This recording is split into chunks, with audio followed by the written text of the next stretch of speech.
arrogant doctor refused to treat the beggar, who secretly funded the hospital. There is a man in this story who has everything. The degree on the wall, the car in the parking spot with his name on it, the office on the top floor of one of the most expensive private hospitals in the city. The kind of life where you stop counting what things cost because the number has stopped meaning anything to you. His name is Dr. Julian Mercer, and the way he walks through the hallways of Meridian General tells you exactly who he thinks he is. Not a healer, not a servant of medicine, a king in a white coat moving through a kingdom he believes he built. He did not build it, but he does not know that yet. Now, before we get to the part where everything falls apart, I want to tell you about a morning.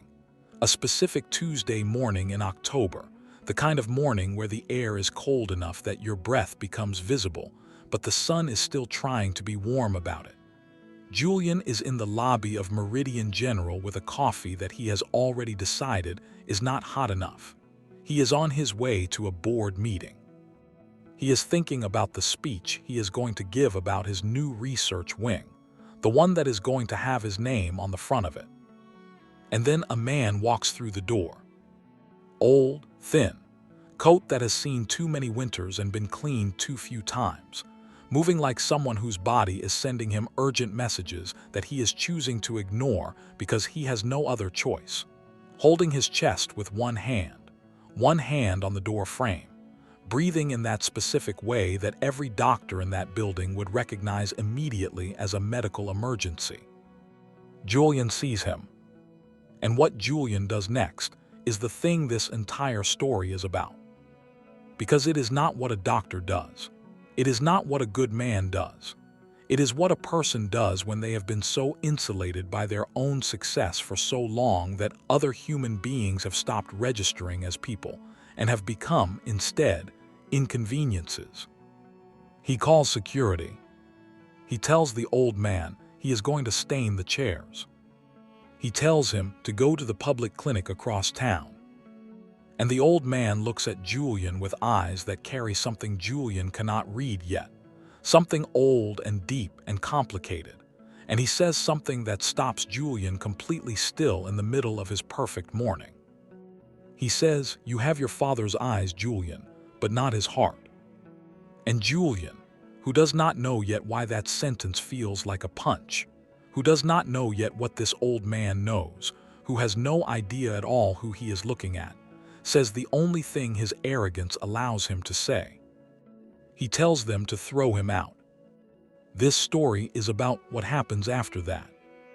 It is about what Julian does not know about his father, about what the old man in the dirty coat has been carrying for 20 years, about what a promise made in an orphanage between two boys who had nothing looks like 50 years later, about what it actually costs to forget where you came from. And it is about what happens to a man when everything he has built, everything he is proud of, everything he believes is his, turns out to belong to the person he just threw out of his lobby. I want to tell you this story properly, from the very beginning, from the orphanage, from the cold apartment, from the night Julian's mother died and something in him went quiet and did not come back. Stay with me, because this is not just a story about a doctor who was cruel to a beggar. This is a story about two boys who grew up with nothing, made the same promise, and became completely different men. And what happens when those two men end up in the same room after 40 years? You think you know where this is going. You do not. If you are on Tribal Tailee's Hub channel and you have not subscribed yet, hit that button now and turn on the bell because this story is going to take you somewhere, and I do not want you to miss a single part of it. Like this video if you believe that how you treat people when you think no one important is watching says everything about who you actually are. Let us go back to the beginning. Let us go back to two boys with no parents and one dream between them. The St. Catherine's Home for Children was not the kind of place you would put in a photograph. It sat on the eastern edge of a city that was growing in every direction except the direction of St. Catherine's, which had been forgotten by the development plans that kept redrawing the neighborhood maps around it. The building was 3 stories of gray brick with windows that were always slightly dirty because the budget for cleaning supplies never quite stretched to window washing, and there were more urgent things to spend what little they had on. The heating worked on the ground floor in winter. The second and third floors depended on the goodwill of blankets that the church donated each November. The year was 1971.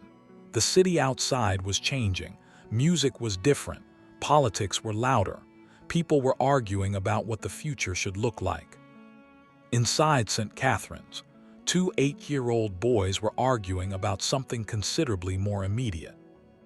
Their names were Thomas Mercer and Elias Sterling, and they were arguing as they argued about everything, with the specific intensity of people who have been placed in the same circumstances by the same indifferent universe, and have decided, without ever saying it out loud, that the other person is the most important person in their world.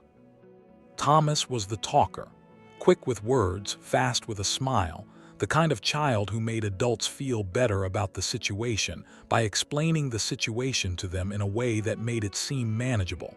He had been at St. Catherine's since he was 3 years old. No one had come for him. He had stopped waiting for someone to come for him when he was 5, which was earlier than most of the children stopped waiting, and which had produced in him the specific adult quality of a child who has made peace with a very difficult fact at an age when most children are still being shielded from difficult facts. Elias was the thinker, quiet in the specific way that is not shyness but is a brain working faster than the mouth wants to keep up with. He had arrived at St. Catherine's at 6, brought in after his grandmother, who had been his only family, had died of something that the paperwork described in medical language that Elias could not read at 6, but that he understood meant she was gone and she was not coming back. He had a grandmother's photo in his shirt pocket. He had it every day. When the other children took things from each other, which was a regular occurrence at St. Catherine's because scarcity produces competition, nobody ever took Elias' photograph. Something in the way he held himself when he held it communicated that this was not a thing to take. They had met over food, which was how most important relationships at St. Catherine's began. There had been one portion of bread left at dinner. Both of them had reached for it at the same time. They had looked at each other. Elias had torn it in half. Thomas had said, with the 8-year-old philosophical authority that was entirely his own, "Equal shares is the most fair, but the hungrier person should get more. The problem is that the hungrier person will always say they are the hungrier one." Elias had looked at him for a long moment. He had said, "So we split it equal and we are both slightly unsatisfied. That is better than one of us being completely unsatisfied." Thomas had looked at him back. He had said, "I think you and I are going to be friends." He was right. The friendship that developed between Thomas Mercer and Elias Sterling over the next 10 years was the kind that forms in specific conditions. The conditions of 2 people who have very little, and who have each independently decided to survive their circumstances through intelligence, and will rather than through the luck they have both been denied. They studied together, which at St. Catherine's meant they shared the 3 books in the dormitory that were worth reading, and supplemented them with whatever they could find at the public library 2 miles away that they walked to every Saturday because neither of them had bus fare. They worked together, which meant they found every odd job the neighborhood offered to boys who were willing and capable: garden clearing, grocery carrying, window washing, the specific hustle of children who need money and are too young for the official economy and therefore have to create their own parallel one. They also dreamed together. This was perhaps the most important thing. On the roof of St. Catherine's on summer evenings, when the gray brick held the warmth of the day and the city spread out below them looking, from sufficient distance, more beautiful than it actually was, Thomas and Elias would talk about the future. Not in the vague way of children who say they want to be astronauts or footballers. In the specific, detailed, planning way of children who understand that the future is not going to arrive as a gift, but has to be constructed, piece by piece, with deliberate effort. Thomas wanted to be a doctor. This decision had been made at 9 years old when Sister Catherine, who ran the home and who was the closest thing either of them had to a parent, had become ill and had been taken to the hospital. Thomas had gone with her in the ambulance because there was no family to go with her and someone needed to. He had watched the doctors work. He had watched the moment when the medicine did what it was supposed to do, and Sister Catherine's color came back and her breathing steadied, and the specific fear of loss that had been sitting in Thomas's chest receded enough to breathe around. He had decided in that moment that this was what he wanted, not the prestige of medicine, not the money of medicine, the moment, the specific moment when you pull someone back from the edge. Elias wanted something different. He wanted to make money. He said this without apology or decoration. He had understood something that many children did not understand until much later, that most suffering he had observed was connected to the absence of resources, and that the most direct way to address suffering was to accumulate resources and then direct them. He did not want to be rich for the sake of richness. He wanted to be rich the way a tool is sharp, not for its own beauty, but for what it enables. These two dreams were, in the minds of two boys on a rooftop in 1975, connected. They had a plan. Thomas would become a doctor. Elias would build the money. And one day, when both things were real, they would build a hospital together. Not the kind of hospital that turned people away at the door because of what their coat looked like. The kind that existed for the specific purpose of treating everyone, regardless of what they had or didn't have. They made a promise. The way boys make promises, which is completely seriously, not with paperwork or lawyers, with a handshake and the understanding that some agreements exist at a level below the formal and are therefore more binding, not less. "We build it," Thomas said. "Whatever it takes. We build the place that would have helped your grandmother. The place that didn't make Sister Catherine wait 3 hours in the queue because she couldn't pay up front." "Whatever it takes," Elias said. They were 15 years old. The universe had 12 years of preparation to put them through before the plan could begin. Thomas left St. Catherine's at 17 on a scholarship that he had worked for with a ferocity that the teachers who gave it to him described as unusual even in the context of scholarship students, who were themselves unusual. He went to study pre-medicine at a university that was 2 hours from the city by bus, which he took because the scholarship covered the journey. He wrote to Elias every week. The letters were long and detailed, because Thomas communicated through words the way other people communicated through presence. Elias left at 18 with nothing but the photograph of his grandmother and the specific kind of intelligence that does not require formal validation to function. He had no scholarship. He had no family. He had a city that was, by 1981, more complicated and more competitive than it had been, and he had the plan. He started with markets, specifically with the observation that the distance between where things were cheap and where things were expensive was a gap that could be profitably filled by someone with the knowledge, the transport, and the reliability to do it consistently. He began small, smaller than small, buying produce at the wholesale market at 4 in the morning and selling it at 2 different retail locations by 7, which gave him a margin that was thin but real and that he reinvested entirely, every day, without exception, because he had learned at St. Catherine's that margin was meaningless if it was spent. He failed several times. The specifics of the failures were different each time, but the general shape was consistent. He would identify an opportunity, move toward it, encounter a complication that he had not anticipated and lose money. Each loss taught him something precise. He kept notes, not on purchased notebooks, those cost money, but on the backs of packaging and receipts and whatever paper was available. The notes were detailed and organized, and they constituted, over 5 years, an informal education in practical commerce that no university offered. By 1986, the year Thomas graduated from medical school, Elias had a small import business that was generating real revenue.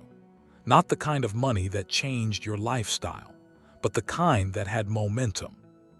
Thomas, at his graduation, stood in his robe and thought about his mother who had died in the 3rd year of his training. He thought about the cold apartment where he had studied by candlelight. He thought about Elias. He thought about the promise. He called Elias that evening from the dormitory phone. "Elias," he said, "I'm a doctor." "I know," Elias said. "I've been waiting for this call." "Remember what we said?" "I've never forgotten it." There was a pause. Thomas said, "It's going to take us years, Elias. We're both just starting. It's going to be a very long time before we can actually do it." Elias said, "Then we should start." Thomas said, "You're always so practical about the impossible things." Elias said, "The impossible things are just the things that take longer to plan." Thomas became a junior doctor in the city's public hospital system. The work was difficult in the way that public medicine in an underfunded system is always difficult, which is to say constantly, in every direction, with no end in sight. He worked long hours for a salary that was not enough given the hours. He treated patients who had waited too long and who arrived at stages of illness that would not have been that advanced if they had been able to come earlier. He watched people die from things that were treatable if you had access to the treatment. He thought about the promise every day. He also thought about a woman he met in the hospital in 1988. Her name was Clara Voss.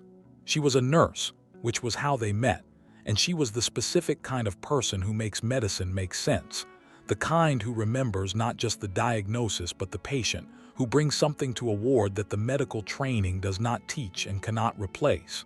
She was 32. She was serious and funny in rotation, which Thomas found more compelling than either quality alone.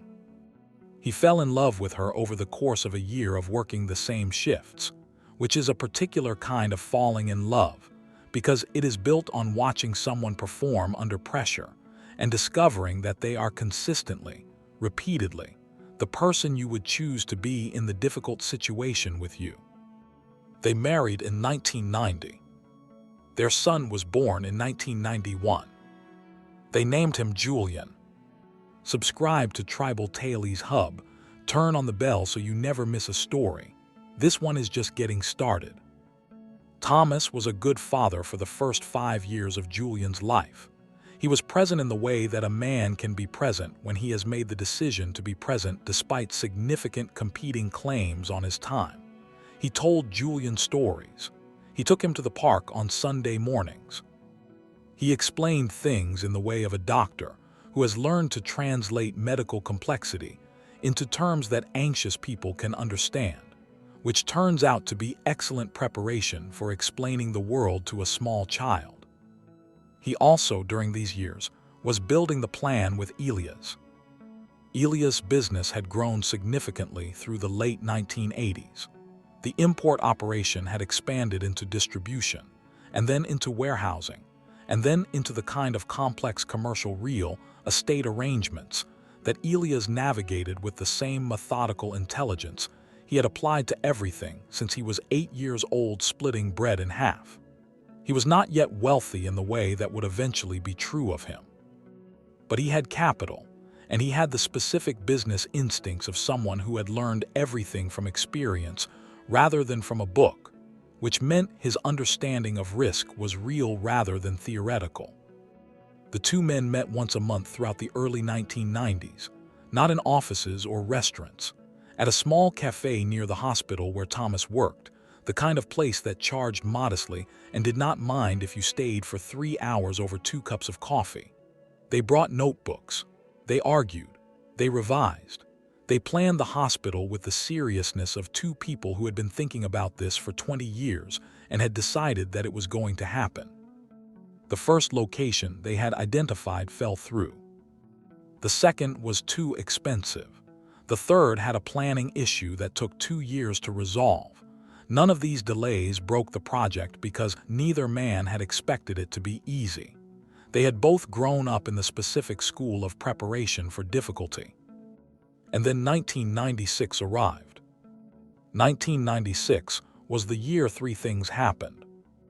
The first was that Elias, through a series of commercial property transactions that had been 3 years in the careful construction, accumulated enough capital to seriously fund a hospital project.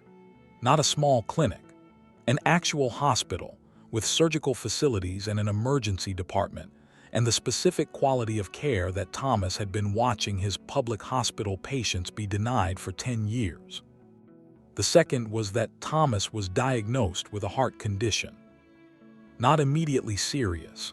Manageable, the cardiologist said, with medication and monitoring and the specific lifestyle adjustments that doctors give their patients, and that Thomas, as a doctor, knew he would have difficulty maintaining because the lifestyle that contributed to the condition was the lifestyle of working too much for too long under too much pressure, which was not going to change because the work was the work. The third was that Julian was 5 years old and already beginning to show the first signs of the particular personality that would one day make him Dr. Julian Mercer, which was an intelligence that understood systems immediately, and a charm that made people want to give him things, and a very early instinct for the kind of performance that kept attention on you. Thomas, who loved his son with the complete love of a father and the particular anxiety of a man who knows something about his own character that he does not want to see reflected, began telling Julian stories, different stories from the ones before, specific stories, about St. Catherine's, about Elias, about what medicine was actually for, about what it cost to forget where you came from. Julian listened with the attentiveness of a child who is in the presence of something important and understands that they are in the presence of something important. Whether the stories went in the way Thomas intended them to go was a different question. The hospital began construction in 1998. Thomas and Elias stood on the site on the day the groundbreaking happened and did not say anything to each other for a long time. There was nothing that needed to be said. They had said it on a rooftop in 1975, and they had been keeping the promise ever since, and the keeping was arriving at its physical form, and some things do not have words big enough for them.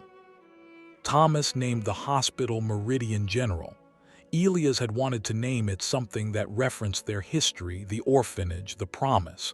Thomas had said, "Let it stand for everyone, not for us. The name shouldn't be about us."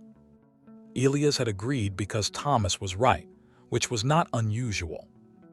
The agreement that governed the hospital was formal but also deeply personal. Elias owned the land and the building and had provided the majority of the funding.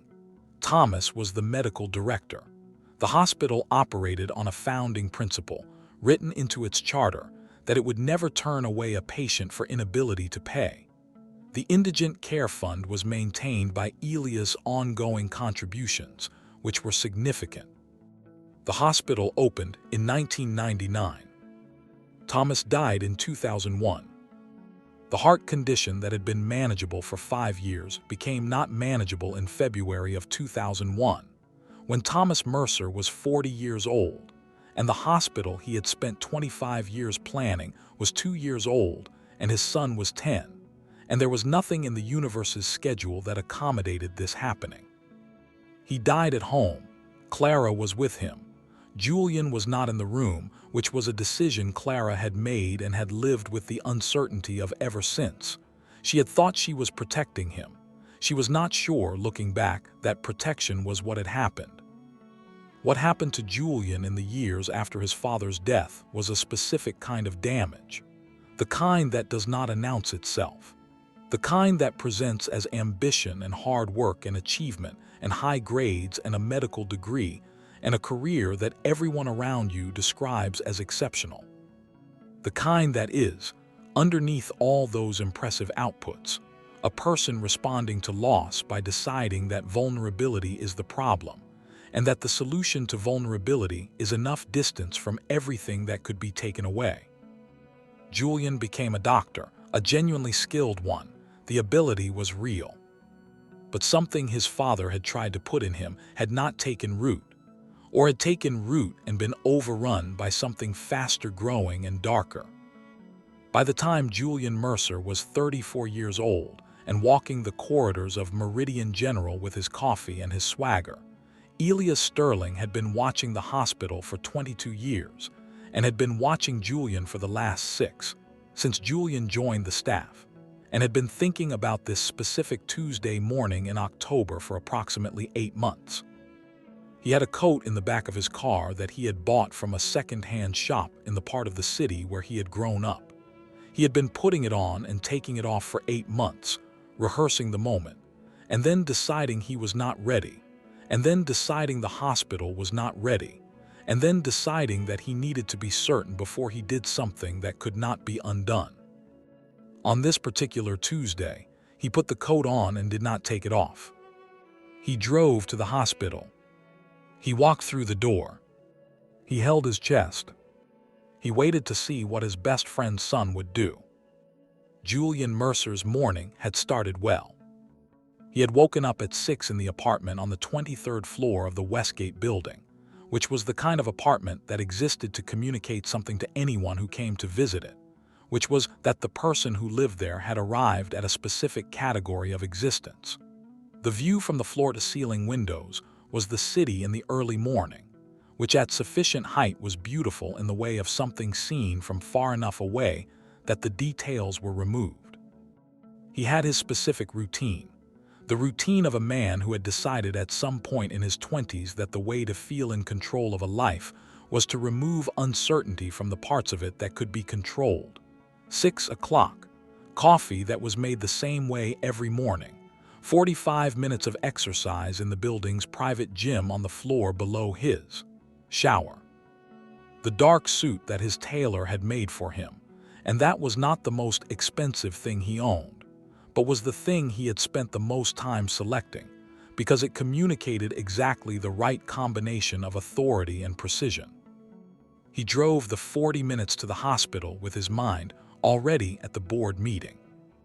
The board meeting was the reason for the day, as far as Julian was concerned. He was presenting the proposal for the new research wing, his wing, the one that had been in planning for 2 years and that was going to be, once built, the most significant addition to Meridian General in its history, a cardiac research facility that would attract the kind of funding and talent that would place the hospital on a national map that it was not currently on. He had been working on the proposal for 8 months. The presentation was 32 slides. He had rehearsed it 7 times. He was thinking about slide 14 as he walked through the hospital lobby with his coffee and failed to notice, initially, the old man at the door. His name, though Julian did not know this, was Elias Sterling. He was 70 years old. He had driven himself to the hospital in a car that was 17 years old and that he maintained personally, out of a habit developed in the years when maintaining your own things was the only way things got maintained. He was wearing the coat he had bought from the second-hand shop. He had not eaten breakfast. He was cold from the morning air. He was also performing, with the precision of someone who had spent 60 years watching how the world worked, the appearance of a man in distress. Not entirely performing. He was genuinely cold. His chest, which was perfectly healthy, was held with a hand that knew what a man with a heart complaint looked like, because he had watched Thomas Mercer hold his own chest in exactly that way in the last years of his life. He pushed through the door. He looked for Julian. Julian was exactly where Elias had expected him to be, moving through the lobby with the posture of someone who owned it, coffee in hand, eyes already at the point of the next thing. Elias moved toward him. He coughed. He held his chest harder. He said with the specific quietness of someone who does not have much breath, "Please, I can't breathe, my heart." And Julian Mercer did what Elias had hoped, with the specific sad hope of someone who wants to be wrong and is prepared for the possibility that they are right, that he would not do. He stepped back. He called for security. He told Elias that he would stain the chairs. He told him to go to the public clinic across town. Each of these responses landed in Elias' chest with the particular weight of a confirmation you did not want. He had known Thomas Mercer. He had known what Thomas had feared for his son. He had read the fear accurately. The fear had been correct. The thing Thomas feared had happened.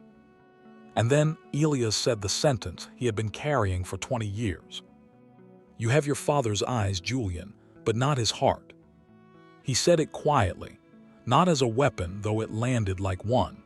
As a fact, the same way Elias had always delivered facts without decoration, because decoration suggested that the fact needed assistance, and a real fact never needed assistance. Julian froze. The specific freeze of a man who has been walking forward with full confidence and has encountered something that makes the ground uncertain. He had heard his father mentioned in unexpected contexts before, which was the nature of being the son of a man who had been a doctor in this city for 20 years and who had been well regarded. But there was something in the way this old man said it, something that was not the admiration of a former patient, something older. He pushed through it. Because the board meeting was in 5 minutes and the research wing proposal was 32 slides, and this man was in the lobby getting dirt on the floors. He told security to remove him. He went to the board meeting. He did not think about the old man again until the door opened. The boardroom at Meridian General was on the 4th floor and had been designed by someone who understood that the function of a boardroom was partly meeting and partly theater. Long table, good chairs.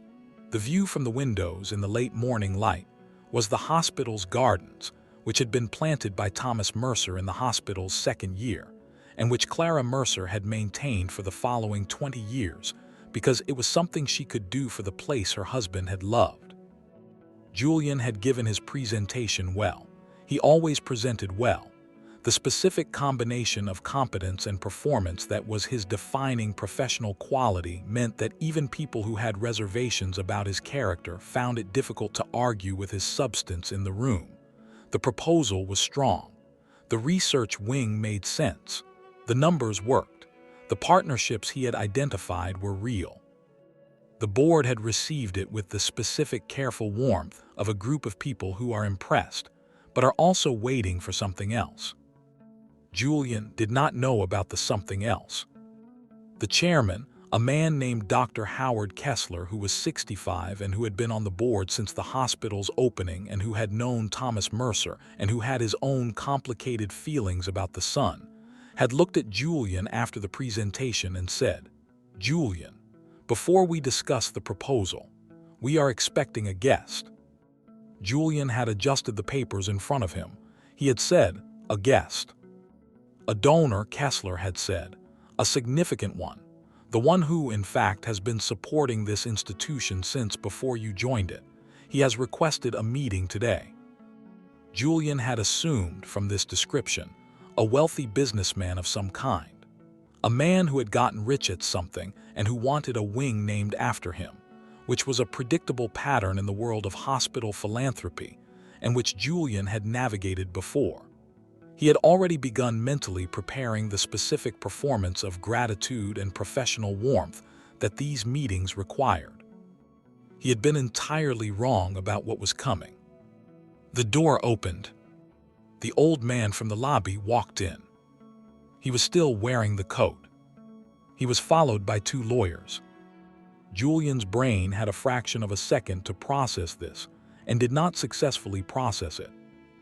The combination of the coat, which he had identified that morning as the coat of a homeless man, and the lawyers, who were clearly expensive in the specific way of people who have the authority to be expensive, and the man's posture, which was entirely different from the posture in the lobby, standing straight now without the performance of distress, and the specific quality of the attention that every person in the boardroom was giving him, including Howard Kessler, who was half out of his chair in a way that communicated deference to someone who had earned it, was too contradictory for Julian's categories to resolve quickly. He defaulted to his previous assessment. He laughed. He said, "Is this a joke? This man is a beggar. I had him removed from the lobby this morning." The room was very still. Howard Kessler sat down slowly. He looked at Julian the way a person looks at someone who has done the thing you were hoping they would not do, but had prepared yourself for the possibility that they would. He said, "Julian, sit down. This is Mr. Elias Sterling." Julian's internal categories were still refusing to resolve the contradiction. He said, "Elias." Kessler said, "He owns the land this hospital sits on. He has been the primary benefactor of Meridian General since before the doors opened. The research wing you just presented, the funding that makes it possible, that comes from this man." The silence that followed was the specific silence of a room in which someone has understood something they cannot ununderstand. Elias walked to the head of the table. He sat in the chair that had been left empty. He looked at Julian. He said, "I came today to see if my money was being used to save people. I dressed like a man with nothing to see what you would offer." Julian's voice, when it came, was entirely different from the voice that had been presenting the research wing 20 minutes ago. It had lost the performance. What was underneath was something younger and less certain. He said, "I didn't know, I thought." He stopped. Elias said, "You thought I was what? Human? Or did you think I was just a problem for the cleaning staff?" Julian looked at his hands. Elias said, "Your father was my best friend. We grew up in the same place. We made the same promise. This hospital is that promise." Julian said, "My father never mentioned you." And Elias said the thing that Julian had not been prepared for, and that settled into his chest, and stayed there for the rest of that day and many days after. He said, "Because he died ashamed, Julian. He died knowing you were becoming this." If this story is hitting different right now, make sure you're subscribed to Tribal Tales Hub. The next part is where everything goes deeper. What Julian did not know, and what the next several hours would reveal in pieces, was the full architecture of what his father and Elias had built. Not just the hospital, the intention behind it. Elias spent 45 minutes in that boardroom. He did not raise his voice. He did not perform anger. He delivered facts in the way he had always delivered facts, which was without decoration, because the facts were sufficient. He told Julian about St. Catherine's, about the bread torn in half, about the roof, about the promise, about the 25 years of planning that had preceded the hospital's opening, about the founding charter's provision for indigent care and what that provision meant and why it existed and whose decision it had been. He told Julian about a specific conversation he had had with Thomas Mercer in 1997, 3 years before the hospital opened, when Thomas had told him something about Julian that had sat with Elias ever since. Thomas had said, "He is brilliant, Elias. He is going to be a better doctor than I am in terms of skill. But I am watching something happen to him that I do not know how to stop. He is learning to want the wrong things, the prestige, the distance. He watches me with my patients, and what he registers is not the patient's relief. It is the doctor's authority, and I do not know how to show him that those two things are not the same." Elias said to Julian, "Your father loved you completely. That love and the fear he had for you, for what you were becoming, existed in the same place at the same time. He could not separate them. Neither could I. I have been watching you since you joined this hospital, and every time I thought about intervening, I told myself I was not certain enough yet. Today I am certain." He put the document on the table. The document was Julian's termination. There was also a second document, the withdrawal of funding for the research wing. Julian looked at both of them. He had a specific physical sensation in that moment that he would later try to describe to his mother Clara, and would not find words adequate to the description. It was the sensation of the ground not being where you expected it, which is different from the sensation of falling. Falling at least has a direction. This was directionless. Everything that had been fixed had become not fixed simultaneously. His voice, when he spoke, was the voice of a man who is trying to reconstruct something from material that has proven to be different from what he thought. He said, "You'll ruin me. I have nothing else. And Elias said something that Julian would repeat to himself for the next year, the year that changed everything. He said, you have exactly what that beggar in the lobby had. You have your health, and you have a choice. The termination took effect in 30 days. Julian spent the first week of those 30 days in the kind of paralysis that follows a catastrophic reality revision. He went to the hospital each morning because the 30 days of employment had not yet expired, and because he did not know what else to do with his mornings. He attended to his patients with the mechanical efficiency of someone who is performing a function, while their mind is somewhere else entirely. The patients, who did not know anything about the boardroom or the old man in the coat or the research wing, received the same technical quality of care they had always received from him. The difference was invisible to them. It was visible to one person. Her name was Dr. Amara Yusuf. She was 32 years old, and she had been the attending physician in the cardiology department for 2 years. She had come from a background that Julian had never asked about because he had not found it necessary to ask about the backgrounds of people who were junior to him. He had registered her primarily as competent, which was his highest practical category for colleagues. He did not consider competition. What he had not registered was that Amara Yusuf grew up 6 blocks from St. Catherine's Home for Children, that she had spent 3 years of her early childhood in the foster system before her aunt had taken her in, that she had been the first person in her family to go to university and the first doctor, and that she had come to Meridian General specifically because of the founding charter's provision for indigent care, which she had read about in a medical journal article and which had been the deciding factor in her application. She had been watching Julian for 2 years, not with admiration, with the specific attention of someone who recognizes in another person a quality that she finds troubling and wants to understand. On the Wednesday of his second week of the 30-day transition, she found him in the hospital's small staff garden, which was the outdoor space between the main building and the administrative wing that most of the senior doctors never used because it was considered too casual for their status. Julian was sitting on one of the garden benches with a file folder open on his lap that he was not reading. He looked like what he was, which was a man sitting in the rubble of his assumptions. She sat down on the other end of the bench without asking, which was a specific choice that Julian noted, and that surprised him because it was the kind of choice that communicated a relationship that they did not have. She said, "You look like someone told you the sky was going to be a different color from now on." He looked at her. He said, "Dr. Yusuf." She said, "Amara, in the garden." He did not know what to do with this. He said, "You heard." She said, "Everyone heard.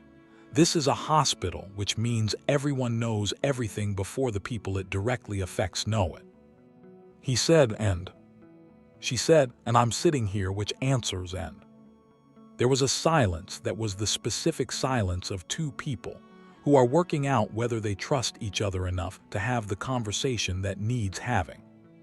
He said, "The old man, Sterling, you know him." She said, "I know of him.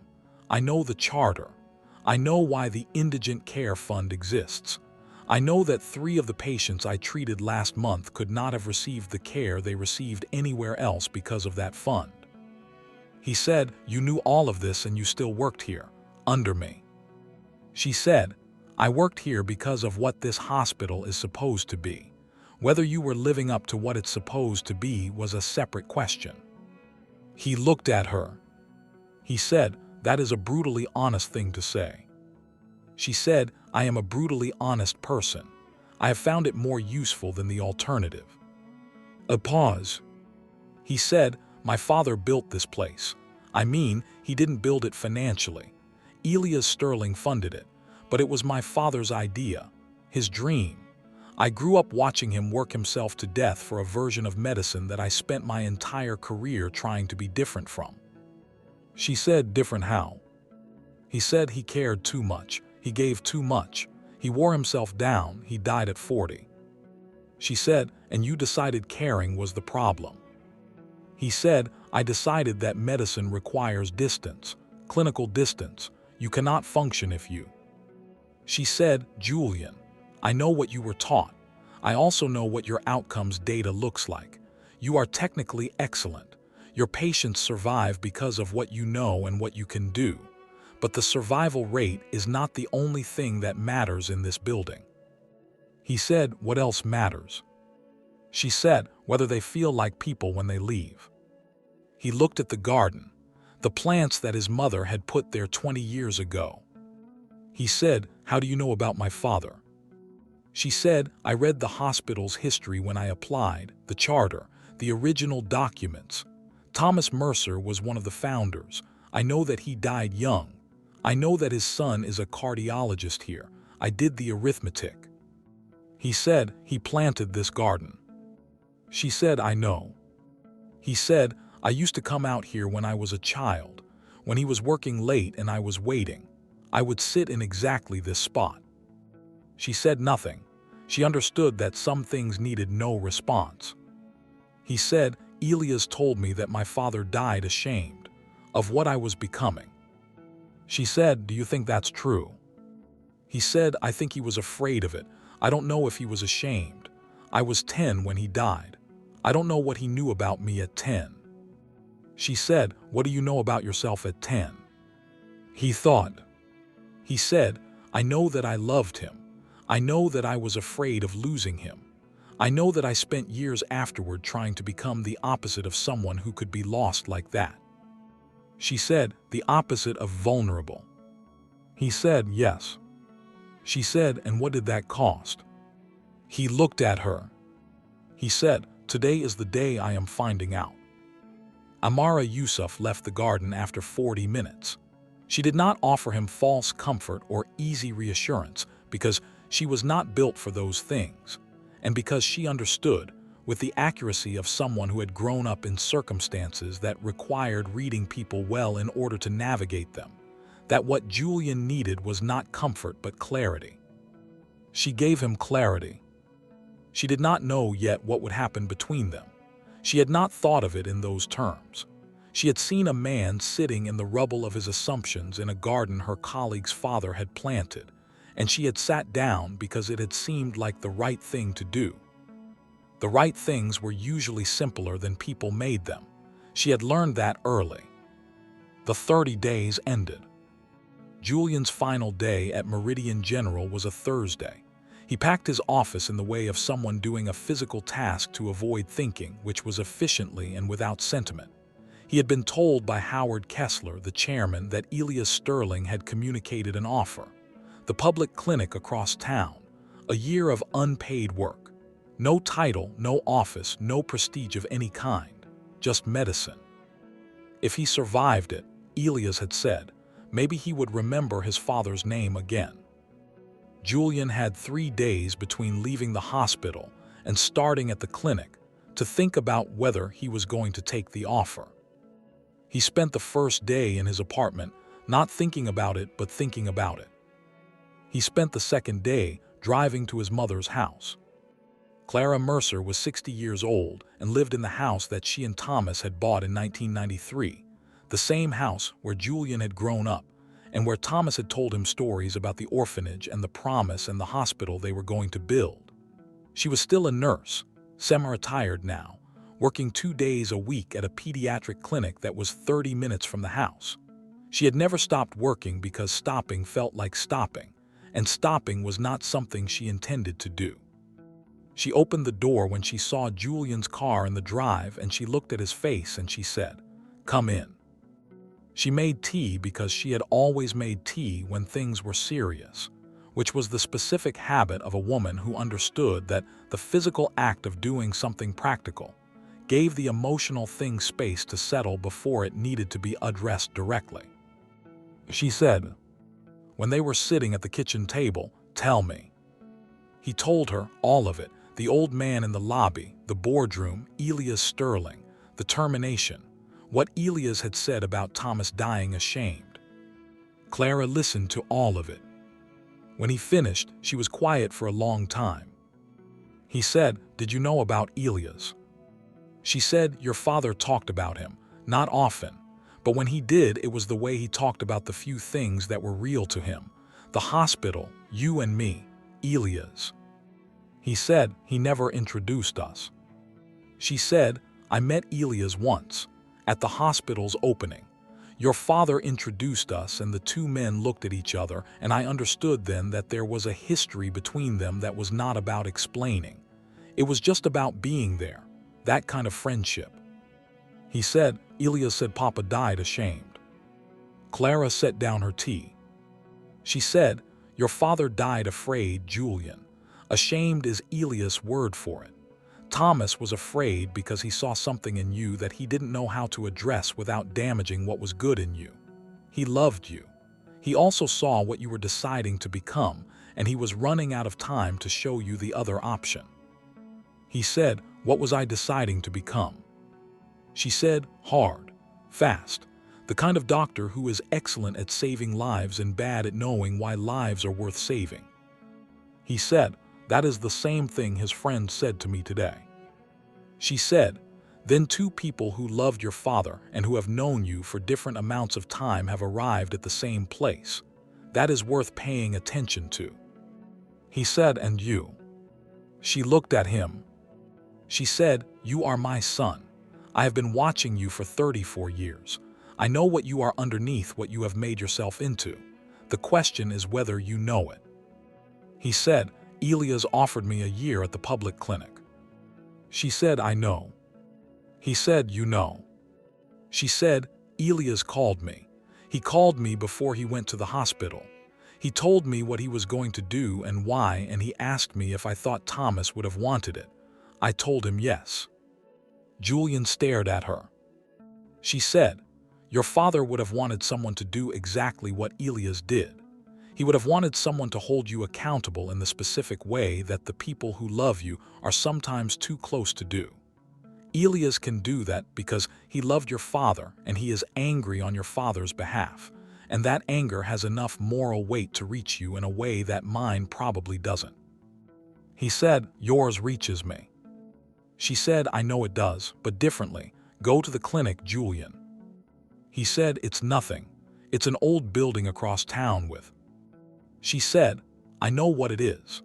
I worked there for 2 years in 1989. Your father and I used to go together before we were married. He was a junior doctor and I was a nurse, and we worked Saturdays because the clinic needed people on Saturdays, and because going together was a reason to spend Saturdays together. He had not known this. She said, the people who come through that door have been coming through that door for decades because there is nowhere else. Some of them have been coming since before you were born. They are not a charity case. They are not a learning exercise. They are people. Go and meet them. That is what your father spent his life doing. Julian left his mother's house at 7 in the evening. He drove home through the city. He thought about a roof in 1975, and 2 boys and a handshake and a promise he had never known about and that had, without his knowledge or participation, made everything he had. He called Elias Sterling. Elias answered on the 3rd ring. Julian said, I'll take the clinic. Elias said nothing for a moment. Julian said, not because you forced me to, because I owe it. Elias said, you owe it to yourself. That is the only person you owe it to. Julian said, was the coat from the same shop you used to buy your clothes when you were 20 and starting out? Elias was quiet. Then he said, and there was something in his voice that was not quite a laugh but was in its neighborhood, no, I bought that coat specifically, but the specific shop was in the same area. Julian said, he told me about you, my father, not by name, but I know now that what he was telling me about was you. Elias said, what did he tell you? Julian said, he told me about a boy who split a piece of bread in half and said it was better for both of them to be slightly unsatisfied than for one of them to be completely satisfied. The phone was very quiet. Elias said he remembered that. Julian said, he told me that story when I was 6. I think he told it to me many times. He was trying to teach me something, and I didn't understand what until today.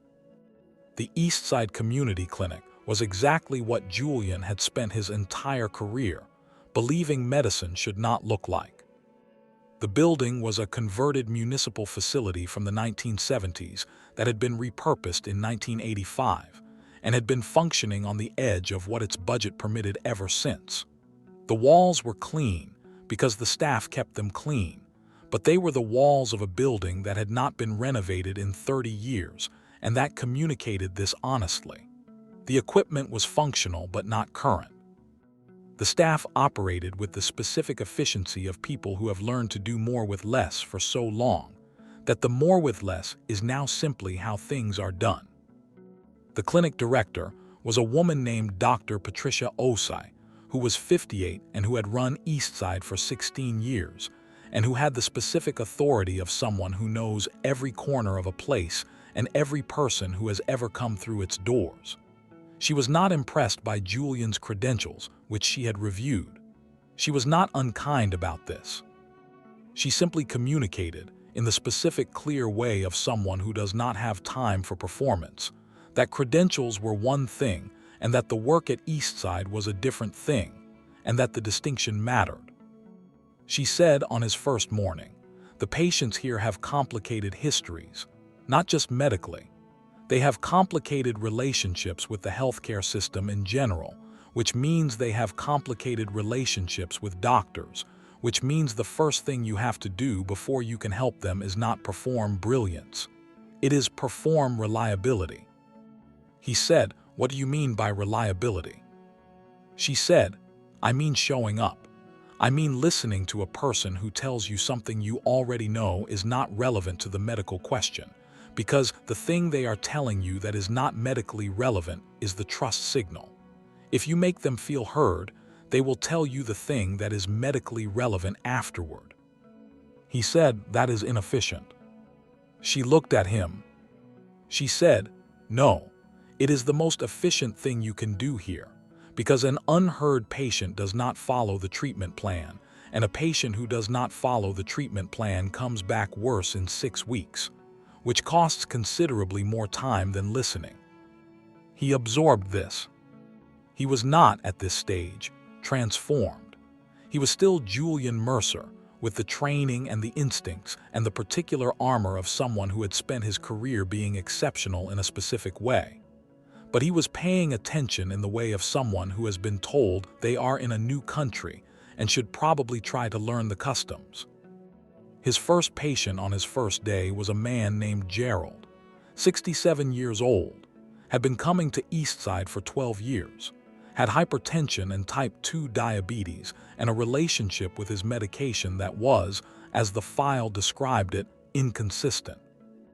Julian had looked at the file before the appointment. He had a clinical assessment ready. He had entered the examination room prepared to deliver a specific, efficient, medically appropriate response to an inconsistent medication relationship.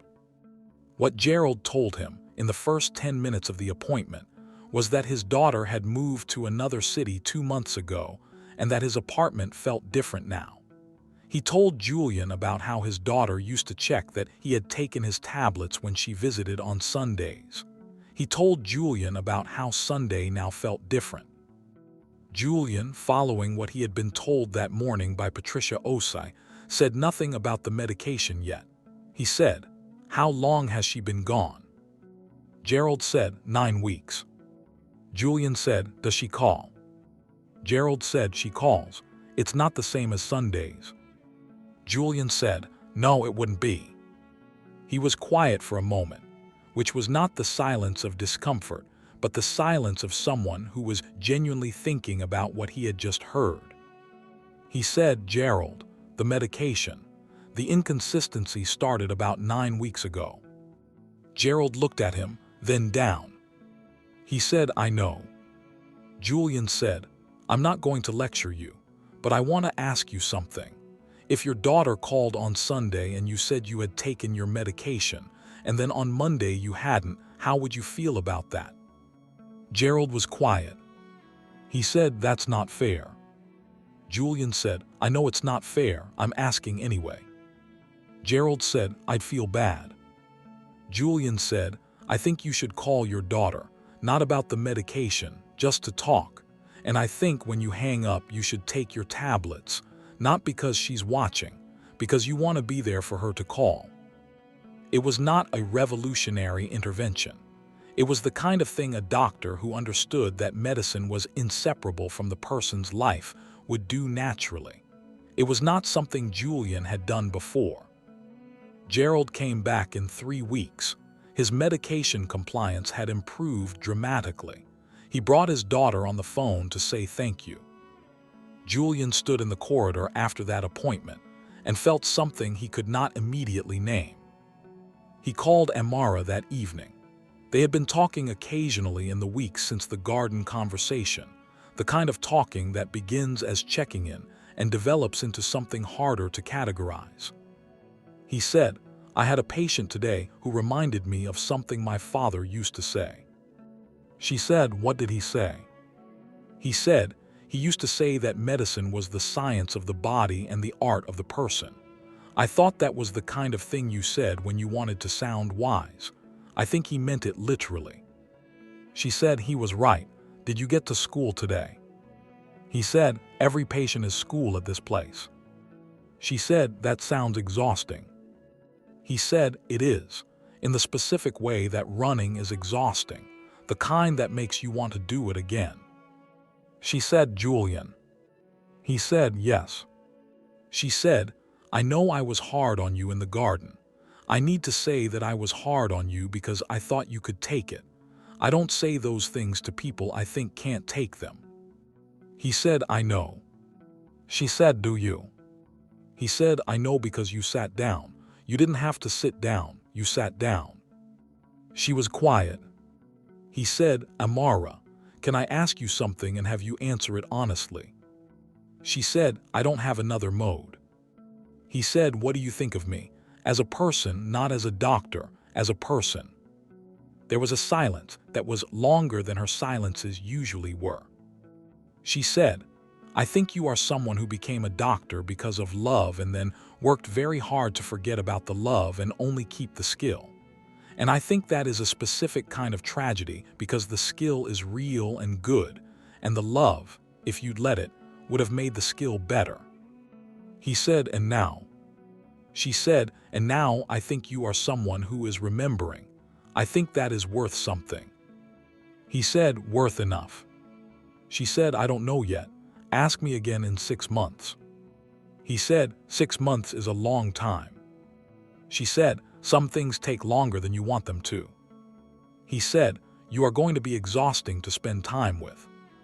She said, "I know. Everyone who knows me says that. I find it effective." He laughed, a real laugh, the specific kind that happens when your defenses are down enough for something genuinely funny to get through. She laughed too. It was the first time they had laughed together. It would not be the last. The months at Eastside Clinic accumulated with the specific rhythm of work that matters. Julian learned Patricia Osai's approach by watching it, and then by trying it, and then by failing at it in ways that were instructive and succeeding at it in ways that were rewarding. He learned the names and histories and specific complications of regular patients in the way that a doctor learns them when they are paying the kind of attention that records rather than categorizes. He also, in the 5th month, made a mistake. A patient named Marcus, 39, had come in with what appeared to be a respiratory infection and what Julian diagnosed as a straightforward case requiring standard treatment. He had missed something in the history, something that a more attentive reading of the previous visits would have caught. The something led to Marcus being admitted to the main hospital 2 weeks later with a condition that had been developing underneath the respiratory symptoms, and that had not been caught. Marcus survived. He had a longer recovery than he needed to because of the 2 weeks. Julian went to Patricia Osai's office and told her. He told her before she asked. He told her the full sequence and what he had missed and why he thought he had missed it. She listened. She said, "You're going to go to Marcus and tell him the same thing you just told me." He said, "Will that help him?" She said, "It will help him understand that you are accountable. That is a different kind of help than medicine, but it is a kind of help." He said, "And if he's angry?" She said, "Then he gets to be angry. You made a mistake. People who make mistakes own them. That is the deal." He went to Marcus. Marcus was angry. Then he was not angry, or was angry and other things simultaneously. And the conversation that they had was the most difficult conversation Julian had had in his professional life, which was the specific difficulty of sitting with the consequences of your own failure with the person those consequences affected. He sat with it. He did not leave the room or redirect the conversation or perform the professional distance that he had spent his career constructing. He sat with Marcus until Marcus had said what he needed to say. He came out of that room and he called Amara and he said, "I did something wrong and I went and told the person I did it to." She said, "How did it feel?" He said, "Terrible." She said, "And?" He said, "And right, terrible and right." She said, "Yes, that is usually how the right things feel." He said, "I think I love you." There was a pause. He said, "I know we said 6 months, but I think you should know." She said, "Julian." He said, "Yes." She said, "I have been thinking about you since that garden, not casually. I have been thinking about the person you could be and I have been watching you become it, and I have been trying very hard not to." He said, "I know." She said, "I need to know that what you are becoming is not performance." He said, "I know." She said, "I need to know that in a year when this is done and you are back in a hospital with a title and an office, the thing that is happening to you right now stays." He said, "I cannot promise you who I will be in a year. I can tell you what I am today." She said, "What are you today?" He said, "I am someone who finally understands why his father planted a garden." She said nothing for a long moment. She said, "Come and have dinner with me, not at a restaurant, at my apartment. I want to cook." He said, "You cook?" She said, "I am extraordinary at it. Another thing you didn't bother to find out." He said, "I'm finding out now." She said, "Yes, you are. If you're invested in Julian and Amara right now, you should be subscribed. Hit that bell, we're almost at the end." The year ended on a Thursday. Julian knew it was ending because Elias Sterling had called him on the Wednesday and asked him to come to an office, a real one this time, not a boardroom, a smaller space in a building on the west side of the city that was clearly where Elias actually worked rather than where he met with people for the purposes of making a point. Julian had driven there on the Wednesday evening. The office was modest in the specific way of someone who has accumulated enormous resources and has no particular interest in displaying them. A desk, books, a window, a photograph on the shelf near the window that Julian looked at and recognized. It was Thomas and Elias, young, very young, early 20s, standing in front of a building that Julian eventually identified as the main entrance of a university. Both of them were laughing at something. They had the specific laughing posture of people who have just heard something genuinely funny rather than something they are performing amusement about. He had not seen a photograph of his father this young before. Elias came in and saw Julian looking at the photograph. He said, "1980, your father's graduation. I drove 4 hours to be there." Julian said, "You were at his graduation." He said, "I missed his wedding, work. I have regretted it since." Julian said, "He forgave you." Elias looked at him. Julian said he would have. It was his nature. Elias sat behind the desk. Julian sat in the chair across from it. Elias said, "How is the clinic?" Julian said, "Patricia Osei is going to outlast all of us." Elias said, "She has for 20 years. Tell me about a patient, not the case, the person." Julian talked about Gerald for 15 minutes. He talked about Marcus. He talked about a woman named Rosemary who was 81 and who had been coming to Eastside since it opened, and who had outlived 3 different clinic directors, and who had a running commentary on the changes in the neighborhood over 60 years that Julian had started recording on his phone, because it was a living history that should not disappear. He talked about a young man named Devin, 24, who had come in for something minor and in the process of the appointment had disclosed something serious that he had been carrying alone for 2 years, and what it had taken to earn that disclosure, and what it had meant to be in the room when it happened. Elias listened to all of it. When Julian finished, Elias was quiet for a moment. He said, "Your father did that. In every conversation about medicine, he talked about the person first." Julian said, "I know, I understand now why." Elias said, "I want to ask you something, and I want you to answer honestly, not strategically." Julian said, "All right." Elias said, "Do you want to go back to Meridian General?" Julian thought. He said, "I want to continue what I'm doing. The setting is secondary." Elias said, "That is not what I asked. Do you want to go back?" Julian said, "Yes, because the cardiac research is real and it matters, and the resources there allow work that Eastside cannot support. And because there are patients at that level of care who also need what I have been learning this year. The work is different, not more important, different. Both are necessary." Elias said, "And if I said you could go back under specific conditions?" Julian said, "What conditions?" Elias said, "The founding charter is reinstated as a practice principle, not just a document. That means training for every department on the indigent care provisions. That means your direct personal involvement in the quarterly reviews of the fund's use.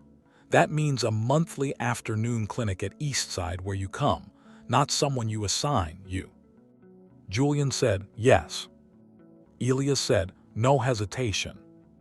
Julian said, "No, because Amara has been telling me for 11 months that this was the right answer, and I have learned to trust her analysis." Elias looked at him. He said, "Amara Yusuf." Julian said, "Yes." Elias said, "I know her. I have watched her work at Meridian for 2 years. She applied to work there partly because of the founding charter." Julian said, "I know." Elias said, "Your father would have liked her." Julian said, "I know that too." Elias opened a drawer and put a document on the desk. Not the termination this time. A reappointment, Chief of Cardiology, the title Julian had held before. Below it, a second document, the funding agreement for the research wing. Julian looked at both. He said, "I did not expect this." Elias said, "I know." Julian said, "I expected the month's clinic and the charity visits. I did not expect the whole thing back." Elias said, "You thought I was punishing you." Julian said, "Yes." Elias said, "I was restoring you. There is a difference. Your father spent his career trying to restore people. The punishment was incidental. It was always about restoration." Julian looked at the photograph on the shelf. He said, "I wish he was here." Elias said, "I know. I think about that every day." He said, "Elias." Elias looked at him. Julian said, "I'm sorry. Not for a presentation or a board meeting or a professional reason. I'm sorry because you walked through that door because you needed to know if the hospital your friend died believing in was being used right. And what you found was his son treating you like garbage. I am sorry for that specifically." Elias was quiet for a long time. He said, "Your father called you his greatest achievement and his greatest worry in the same sentence once. I always remembered that combination. It is the specific combination of a parent who loves completely and sees clearly." He said, "I think he would be satisfied today. Not that everything went well, that you are here, that you understand." Julian left the office at 9 in the evening. He drove to Amara's apartment. She opened the door and looked at his face and said, "Tell me." He told her everything, The documents, the conversation, the photograph. She listened. When he finished, she said, "How do you feel?" He said, "Like someone who fell from a significant height and landed somewhere better than where they started." She said, "That is a very specific description." He said, "I have a very specific feeling." She looked at him. He said, "Amara, I want to ask you something I should have asked 6 months ago." She said, "Ask." He said, "I would like to be with you, not just talking, not just dinners, properly, with the full understanding that I am going to be difficult sometimes and that I am going to keep learning and that the person I am now is better than the person I was a year ago but not yet who I want to be." She said, "That is a very honest proposal." He said, "Is it a proposal?" She said, "I think it might be. You might want to clarify that." He said, "I would like to spend my life working on being who my father tried to raise me to be, and I would like to do that alongside you, and I would like to know if you will let me." She was quiet. She said, "I spent 2 years watching you in that hospital and being frustrated by what I saw and also believing that underneath it was someone who was worth the frustration. I don't say that lightly. I say it because I have been thinking it for 2 years and I am tired of not saying it." She said, "Yes." He said, "Yes." She said, "Do not make me repeat myself." He said, "I am going to make you repeat yourself constantly because hearing you say yes is one of the best things I have ever heard." She laughed. He laughed. In Elias Sterling's office across the city, Elias sat for a long time after Julian left. He looked at the photograph of himself and Thomas, 2 boys who had grown up with nothing and had built something from it. One of them was gone. The promise they had made was alive. He picked up the phone and called Clara Mercer. She answered immediately. He said, "It's done." She said, "How did he seem?" He said, "Like Thomas, like the good parts of Thomas." She was quiet. He said, "Clara, I think he's going to be all right." She said, "I know. I have been knowing it was in there somewhere. I just needed someone to find it." He said, "He found it himself." She said, "Yes, with help." He said, "With help." She said, "Thomas chose well, in both of us." He said, "Yes, he did." The next morning, Julian arrived at Meridian General at 7. He walked through the lobby. The floors were shiny. The art was on the walls. A man was standing near the entrance with a coat that had seen better days and a quality of uncertainty that communicated that he was not sure he was welcome. Julian walked toward him. He said, "Can I help you?" The man said, "I need to see someone. I don't know if I can." Julian said, "You can. Come in. Let's start with your name and then we will figure out the rest." He held the door open. The man came through. Julian let the door close behind both of them. On his name badge, below his name, below his credentials, was one more word that had not been there a year ago. Thomas Mercer's son had put it there himself on his first morning back, and he intended to keep it there. The word was listen. Julian Mercer's story is not a story about a doctor who learned a lesson. It is more complicated than that. It is a story about inheritance, about what we carry from the people we love and what we discard and what we distort without meaning to, about the specific damage that loss does when it arrives at the wrong time in a person's development, about how you can spend 30 years running from something and discover that the thing you were running from was the most important part of you. Thomas Mercer planted a garden. He did it in the 2nd year of a hospital that was the physical form of a promise he made on a rooftop when he was 15 years old. He did it with his hands because he had learned that the things you make with your hands stay with you differently from the things you pay someone else to make. Julian used to sit in that garden when he was 8, 9, 10 years old, waiting for his father to finish his late shifts.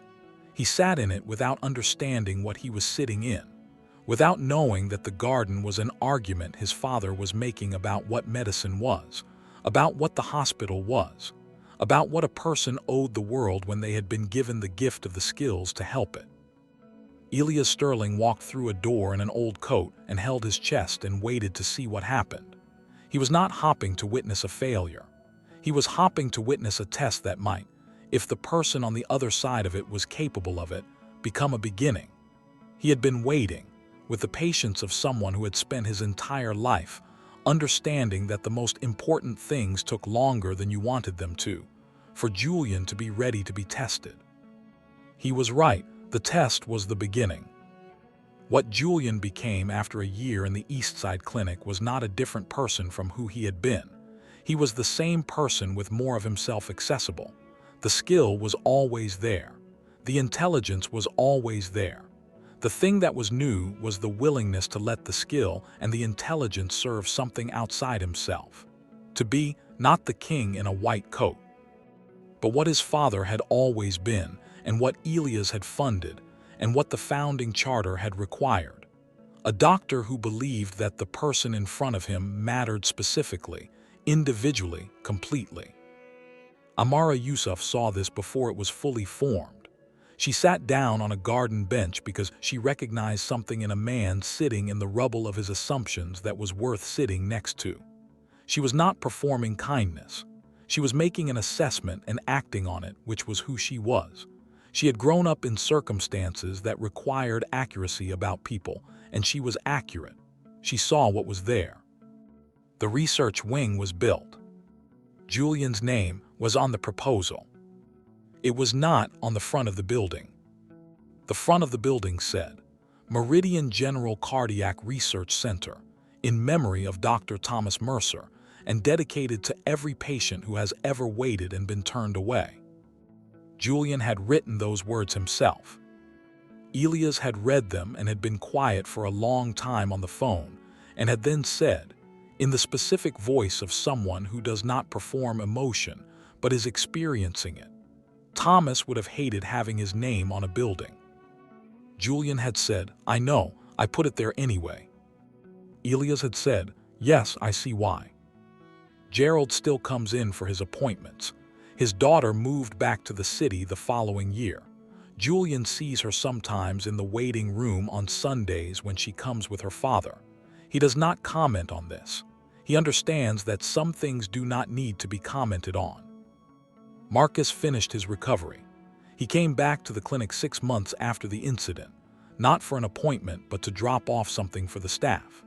He and Julian had a short conversation in the corridor that was not about the mistake. It was about how Marcus's daughter had just started secondary school and was showing signs of being the kind of student that makes teachers simultaneously grateful and exhausted. Julian told Marcus that he knew exactly what that felt like, speaking as a doctor who had been that student and who had not been an easy teacher's problem. Marcus laughed. It was a short conversation. It meant a great deal. Patricia Osai and Julian still have their monthly clinic at Eastside. She retired 2 years after his return to Meridian, and her replacement is a younger doctor who Julian mentors with the specific approach that Patricia modeled for him, which is to tell people what they need to hear before what they want to hear, and to sit with them in the results.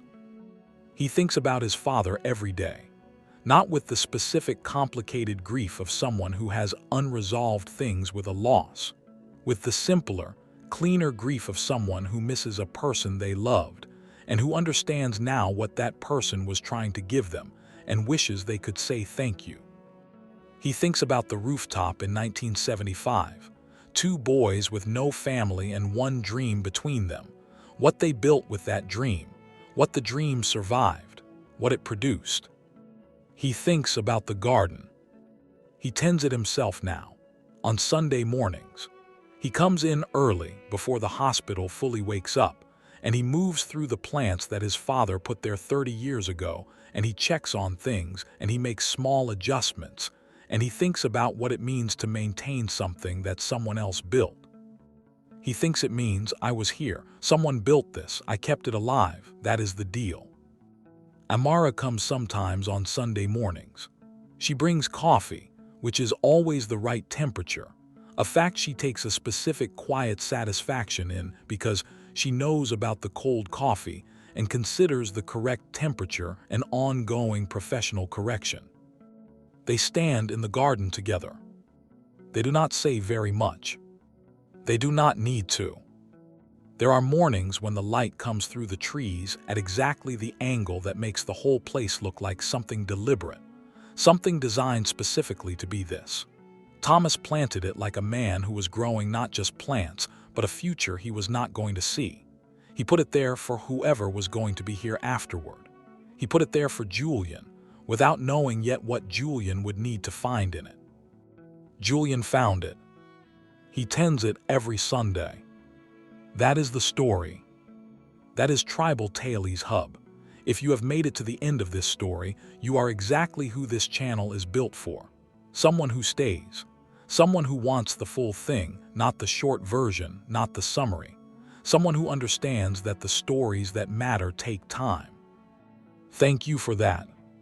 Subscribe to Tribal Tales Hub if you have not. Leave a comment telling us what moment in this story hit you the hardest. Was it the lobby, the boardroom, the garden, Gerald and his daughter? Tell us. The comments are always the best part. Share this with one person who needs to hear a story about what it costs to forget where you came from and what it looks like to find your way back. We will see you in the next one.